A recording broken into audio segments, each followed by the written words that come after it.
Hello and welcome to another edition of Motor Cars Enthusiasts. Right off the bat on today's show, more teaser photographs about the Cineas One. Mr. Cineas himself sent me these photographs over the past several days. The young teenager who plans on taking on all comers in the supercar, hypercar world with this brand new machine that is coming very soon. Now, we showed you some photographs of the exterior, at least a teaser photograph, but here is a very nice photograph of what the interior could look like on this particular vehicle. No reports on power numbers or performance numbers other than he thinks it's going to take on all comers when it comes to any other version of vehicle that you can think of. So we'll have to wait and see on those. We'll definitely keep you in tune with any more photographs or more specs that could be coming very soon. Next up on the list, Jaguar showing off the brand new EPace, what a lot of people are calling the Cub version of the F-Pace.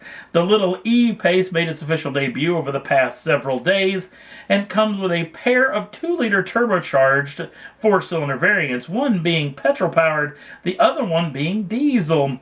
The diesel versions come in 150, 180, and 240 horsepower versions. The gasoline versions come in either 250 or 300 horsepower.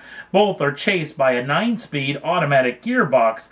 0 to 62 comes in at 6.4 seconds with a top speed of 151 miles an hour. That's for the 300 horsepower gasoline petrol version.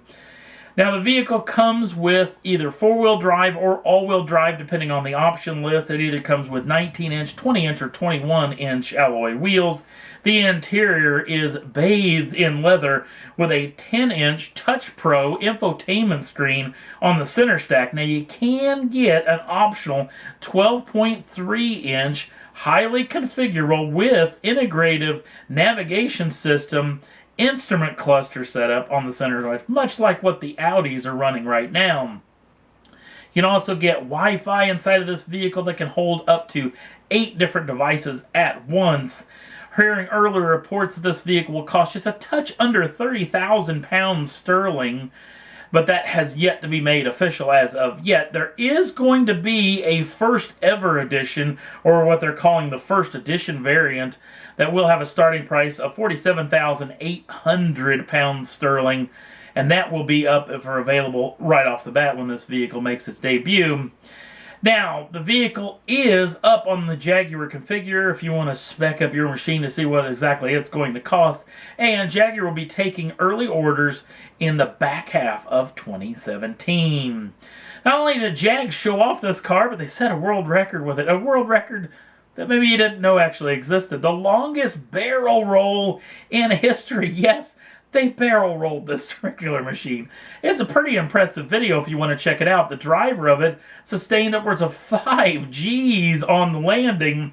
And this guy is a pretty impressive guy. You may have been watching the Goodwood Festival of Speed. He was the bloke going up the hill up on 2 wheels in a Land Rover. Did it a couple of years ago too, also in a Mini as well. So he's a pretty good shoe behind the wheel. It was a pretty impressive feat and something pretty doggone interesting to take a peek at. So I got it up on the Facebook page if you want to take a look. Next up on the list, Hyundai finally showing off the brand new i30N. This N is the brand new division, their performance arm inside the Hyundai group, where they're going to have a lot of performance vehicles. This thing heavily tested on the Nordschleife circuit of the Nürburgring. The vehicle comes with a 2-liter turbocharged 4-cylinder unit that can be either gotten with 247 brake horsepower or 271 brake horsepower.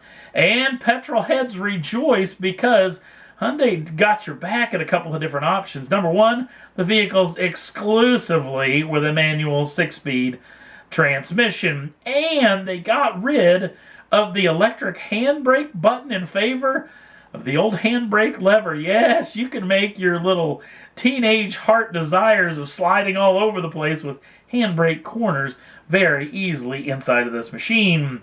The vehicle comes with either 18-inch or 19-inch alloy wheels. The interior is all done up in leather and Alcantara.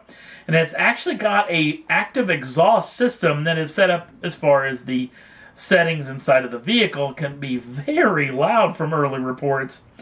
It actually has an eco setting, a normal setting, the sport setting, and obviously the in setting, and an in custom where you can set up your own setup yourself.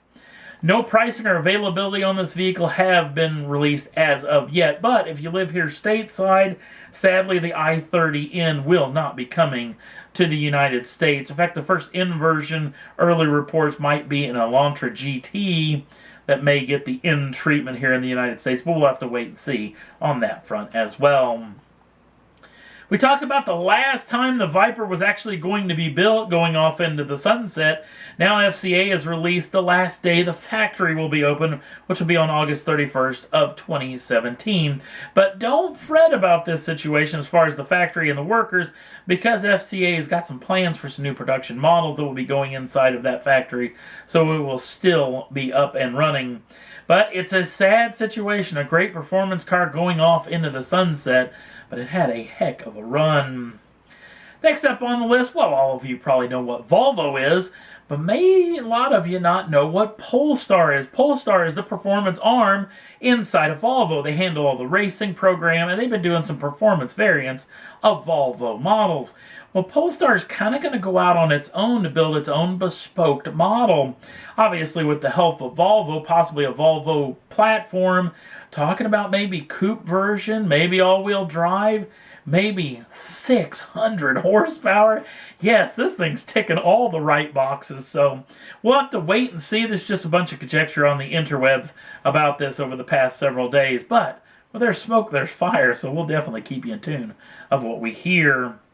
Another vehicle going off into the sunset, it's one that you may be surprised about. The Volkswagen Touareg will enjoy its last season inside of the United States for 2017. In fact, by the end of the year, this vehicle will no longer be available in the U.S. market. Basically, it's a situation with the brand new Atlas coming.